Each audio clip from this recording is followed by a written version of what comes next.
রাঙামাটি বিজ্ঞান ও প্রযুক্তি বিশ্ববিদ্যালয়ে অনুষ্ঠিত হলো প্রথম ট্যুরিজম সম্মেলন। গতকাল বিকেলে বিশ্ববিদ্যালয় ক্যাম্পাসে যা শুরু হয়, আজ ছিল শেষ দিন।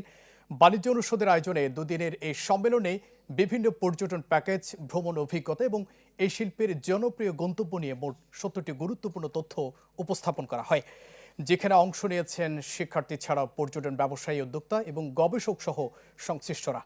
ঢাকা বিশ্ববিদ্যালয়ের উপাচার্য অধ্যাপক ডক্টর নিয়াজ আহমেদ খান, রাবি প্রবীর উপাচার্য প্রফেসর ডক্টর আতিয়ার রহমান সহ পর্যটন খাত সংশ্লিষ্টরা অনুষ্ঠানে বিভিন্ন মতামত তুলে ধরেন। ট্যুরিজম অ্যান্ড হসপিটালিটি ম্যানেজমেন্ট ডিপার্টমেন্টের উদ্যোগে আসলে কনফারেন্সটা হয়েছে, যার কারণে আমরা বিভিন্ন ধরনের সুযোগ সুবিধা পাচ্ছি আসলে, আর বিভিন্ন ধরনের জিনিস জানতে পারছি। আর রাঙামাটির মতো এত সুন্দর একটা জায়গা, এখানে আমি আশা করছি ট্যুরিজমটা এক্সপ্লোর করবে এবং আমাদের এই আয়োজন সফল হবে। এই কনফারেন্সের লক্ষ্য হচ্ছে রাঙামাটি বিজ্ঞান প্রযুক্তি বিশ্ববিদ্যালয়ে যে ট্যুরিজম বিভাগটা আছে, এই বিভাগ যে একাডেমিক জ্ঞানটা আছে, সেই একাডেমিক জ্ঞানটা অন্যান্য বিশ্ববিদ্যালয়ে যারা ট্যুরিজম নিয়ে গবেষণা করছে তাদের সাথে শেয়ার করা, তাদের জ্ঞানটা গ্রহণ করা।